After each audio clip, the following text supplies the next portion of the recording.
Welcome to yet another episode of the ETH Insights. India's infrastructure sector is poised for a surge.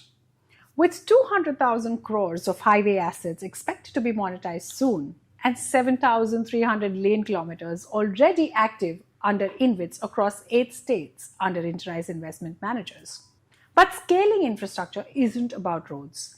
It demands leadership that navigates regulatory complexities, land acquisition delays, and the long timeline for planning to operation. That's where today's guests come in.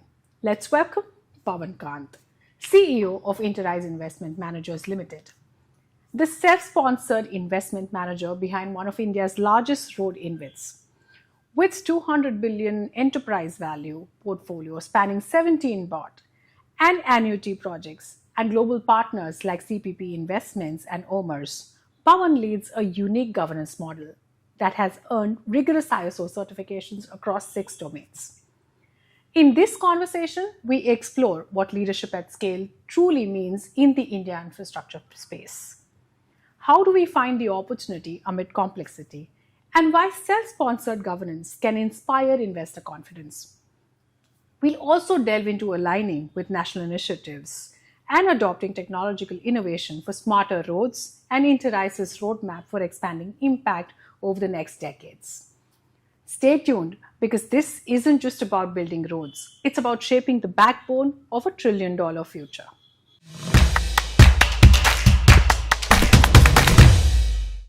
Thank you very much for joining us today on this episode, Pawan.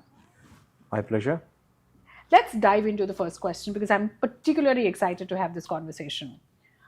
What does the concept of leadership at scale mean in context of infrastructure development in India today, particularly from your vantage point as the CEO? Gone are the days when we would look at scale in terms of big. The scale is no longer big. There were times when the metros were built in 20 years back, the Calcutta Metro. There was a time when Bhakra Nangal Dam was built in. It took 20 years to build that. And these were huge structures, huge. But that is no longer valid today. I mean, today the scale, the principle of scale is basically you are creating scale through a multiplier effect. You are creating a ripple effect and through that you are achieving scale. In a short moment of time, India is seeing huge amount of traction and that is scale. Case in point would be something like, let's take the FASTag movement of India. So during COVID time, India was the only country which actually focused on digital and on FASTags. Before we embarked on FASTags, the adoption of FASTag was in the range of about 20-25% across any project site. Today, after that, it's about 97-98%. So in a span of 2 to 3 years, India actually leapfrogged from going from a cash-based system to FASTag-based system, cashless system. Same thing is with UPI. So look at our movements like UPI, look at our movements like Aadhaar, GST rollout worldwide. That's scale. And that scale has happened through multiplier effect. So that definition is changing. And the same philosophy applies to us. How is it that we can actually create a ripple effect, which has a multiplying effect and then achieve a scale? So to that extent, organizations like ours, what we do is we are actually today managing 19 SPVs, 17 are operating SPVs and 2 are the project management and the investment management companies under a trust umbrella. The whole idea is how can we create scale by taking on projects and then so having an operating asset loop into an existing framework of creating businesses. So that today is scale. That's quite fantastic. Taking the baby steps and working towards creating that scale, which has that ripple and multiplier effect to give you the kind of outcomes that can be powerful enough, is absolutely a blueprint for everybody to follow. Thank you for laying that down for us. In this context, how do you identify opportunities in a landscape that is often characterized by regulatory complexities, there's land acquisition challenges to deal with, and of course, long gestation periods, like you mentioned, the Bhakra Nangal Dam, for example. So what exactly do you do to identify the opportunities in this kind of landscape? Sure. I think to be very honest and fair, I think let's also give credit to the authorities. The road construction framework that was at 15 years back, I think it's significantly evolved at this moment of time. Thanks to the authorities who are also actually taking note of what are the changes that are required.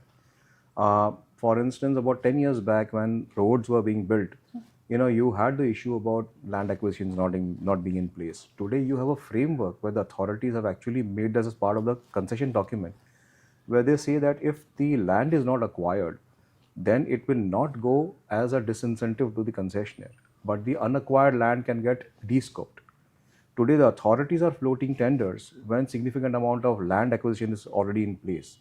So, I mean, I would say that we are also having a very a proactive leadership at various authority levels who are actually looking at addressing these issues. Thanks to that, hopefully, with the next set of assets that will be built in by developers, they would be built in more meaningfully and in less time.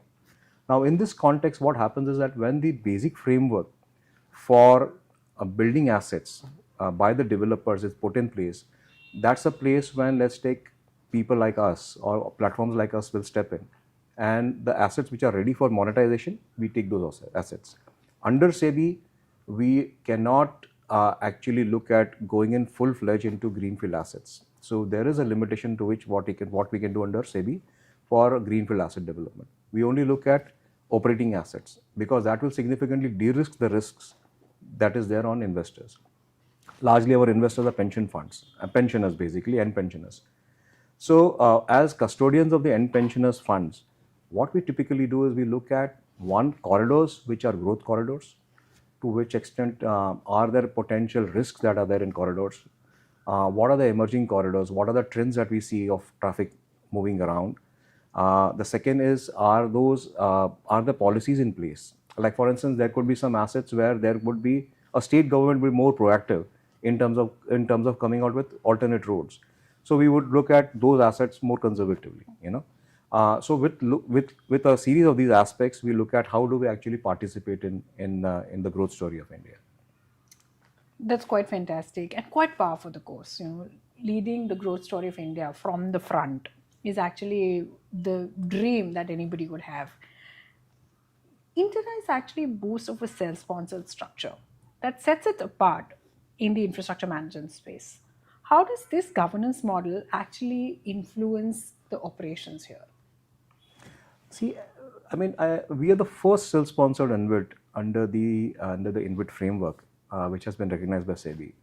That puts a lot of responsibility onto us in terms of conduct. Is our conduct something that can actually sort of become a role model for others? One of the fundamental things about a self-sponsored InvIT is we don't rely on a sponsor. Typically, a developer, let's take, we ourselves are our own sponsors. So in a way, it puts a lot of responsibility onto us, onto the management team. Credit to the investors, credit to the board, that they have gotten a more professionally managed organization, and their philosophy is to ensure that it's a professionally managed firm.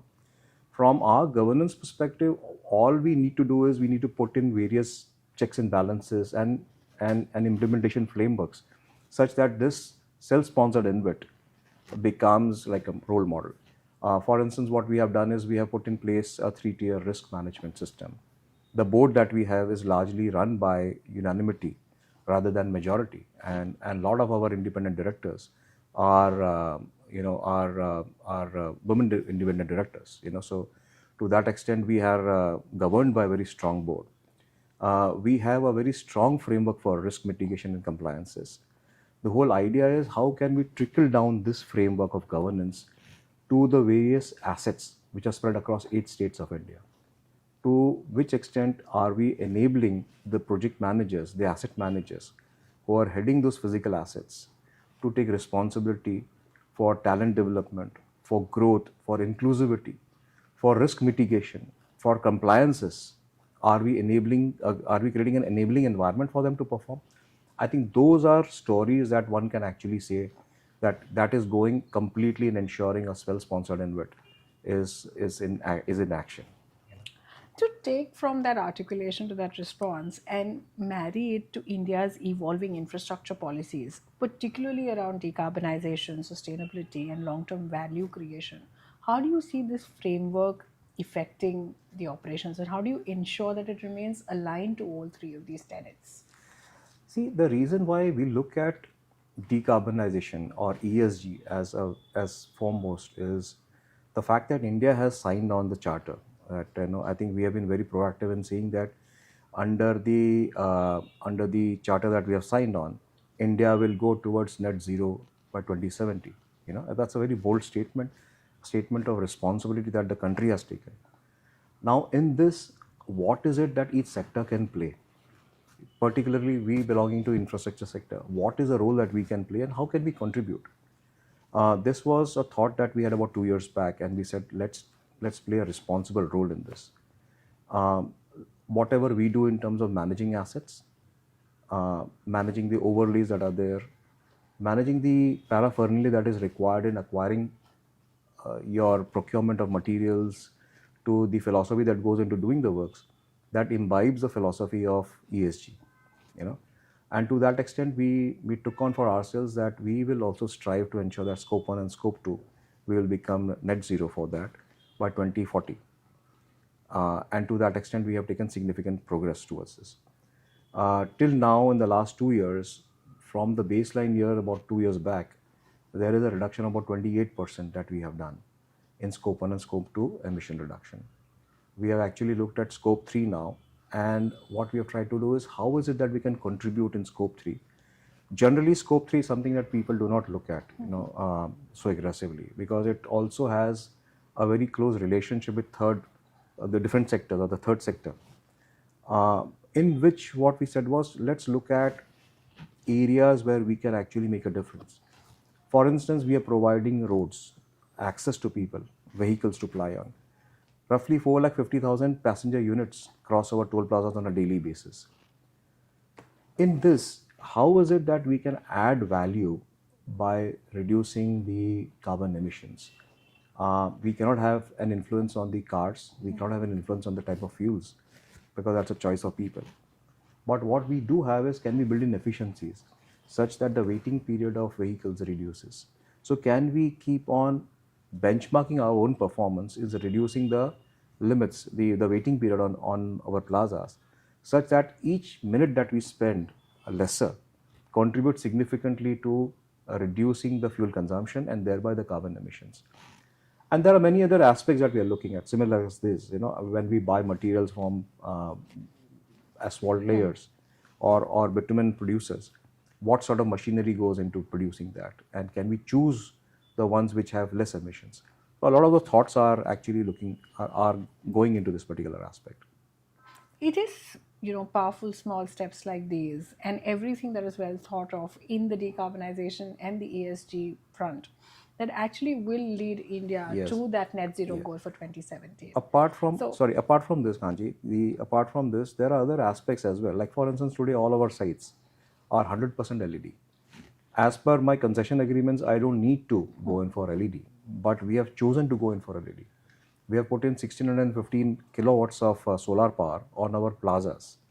Now, to that extent, it is reducing about 8% of my reliance on state grids, which is a small sum, but a very important sum for us to actually achieve. All these baby steps collaboratively actually goes in creating, I would say, a very efficient environment and a step towards decarbonization. For our efforts that we have put in this year, there's an organization called International Road Federation, which has operations across 60 countries. They have 60 member countries around the world, and they invited entries from different countries. From about 50 odd entries from different countries, one of our projects won an acknowledgement for a sustainable award. We received a sustainable award for best managed sustainable initiatives on the ground. This is DHTPL. We just won that award recently. Many congratulations Thank you so on that much. award. And like you said, it is these small steps, whether it's an 8% difference that looks very small right now, but the impact of it towards the larger goals that we have set for ourselves as a country will be achieved. Sure. Let's shift gears on the conversation and focus on the technology aspect. But because today, no sector, no vertical is untouched by technology. So, how do you see the biggest technological transformation happening in the road infrastructure space? And how does Interise position itself to harness everything that technology can bring in? Sure. I think this is something that no sector can afford to miss out on. And it's a very contextual and relevant question in today's time. Our industry is a conventional industry. It's a brick and mortar industry. But the interesting part is in this brick and mortar industry, 3D printing is alive, So the future homes can come from 3D printing. In this sector, what is it that we can do to ensure our real assets are managed efficiently? Our physical assets are real assets. I call them real assets, and they are managed efficiently. And if we are able to bring in artificial intelligence, digital together, I think we can achieve a lot. There are three distinct areas that I'm focusing on. One is how can I actually have a very efficient operation and management strategy where on a real-time basis we are observing the defects that is there on the ground, and through AI, through technology, we create plans to have it rectified, with as less human intervention in assessing those, using digital AI to find out what is the type of error that is there, creating a system for addressing those errors, and ensuring it is time bound, completed, is rectified. So that's one.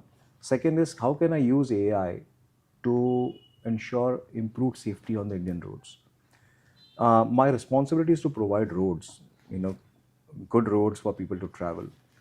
But unfortunately, the accident fatalities that is there on Indian roads are amongst the highest.